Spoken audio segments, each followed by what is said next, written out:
यार तुम्हें शायद पता ना हो, पैट कमिंस के हाथ की उंगली कटी हुई है। न्यूजीलैंड के मार्टिल गप्टिल की पैर की उंगलियां कटी हुई है। और भाई सबसे बुरा तो हमारे पाकिस्तानियों के साथ हुआ है। इनकी पूरी टीम की तो साला ये दुख का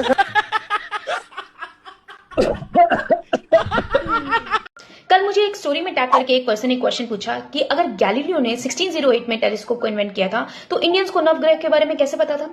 so first of all, Galileo ने टेलीस्कोप को इन्वेंट नहीं किया था एंड इंडियंस को नवग्रह के बारे में पता था हमारे महान मैथमेटिशियंस की वजह से। फॉर एग्जांपल आर्यभट्ट जी ने, जो कि रियल रिसर्चर्स और मैथमेटिशियंस थे, जो कि नेकेड आई ऑब्जर्वेशन और कॉम्प्लेक्स कैलकुलेशंस का यूज करते थे। नेकेड आई ऑब्जर्वेशन जो आंखों से ऑब्जर्व किया जा सकता है विदाउट एनी टेलीस्कोप। हालांकि उस समय सन और मून को भी ग्रह में कंसिडर किया जाता था क्योंकि तब टेक्नोलॉजी की उतनी एडवांसमेंट नहीं थी। तब ग्रह का मतलब होता था कोई भी इंपॉर्टेंट सेलेस्टियल बॉडी। ये एस्ट्रोनॉमिकल सोसाइटी ऑफ इंडिया का डेटा है, supported by NASA astrophysics data system. In fact Aryabhata ji का काम तो ऐसे मिथ्स को तोड़ता है जो आज भी लोग मानते हैं। फॉर एग्जाम्पल, राहु केतु की वजह से एक्लिप्सेस होते हैं। एंशिएंट टाइम्स में यह माना जाता था कि राहु और केतु दो एंटिटीज हैं जो सूर्य और चांद को निगल लेते हैं। आर्यभट्ट जी ने proper mathematical and scientific explanation दिया इस चीज का। फॉर एग्जाम्पल, जैसे सोलर एक्लिप्स है, जब चंद्रमा सूरज और पृथ्वी के बीच आके शैडो डालता है तब होता है सोलर एक्लिप्स, न कि राहु और केतु की वजह से।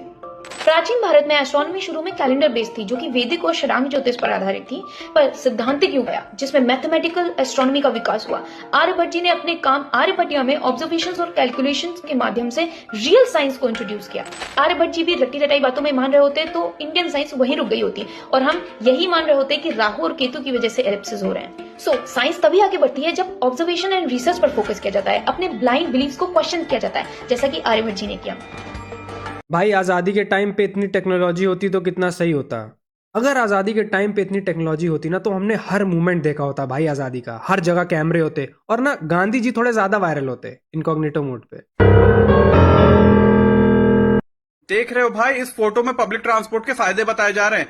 अगर 70 लोग अपनी कार छोड़कर एक बस में ट्रैवल करेंगे तो दो फायदे होंगे। पहला तो पॉल्यूशन कम हो जाएगा और दूसरा, अगर बस को कहीं टक्कर लग गई, एक्सीडेंट हो गया और सारे लोग मर गए तो पॉपुलेशन भी कम हो जाएगी। तालिबान के लोग म्यूजिकल इंस्ट्रूमेंट्स को तोड़ रहे हैं क्योंकि वो उनके यहाँ हराम है। भाई वो टेलीविजन फोड़ रहे हैं, भाई मोबाइल फोन तोड़ फोड़ के फेंक रहे हैं क्योंकि वो उनके यहाँ हराम है।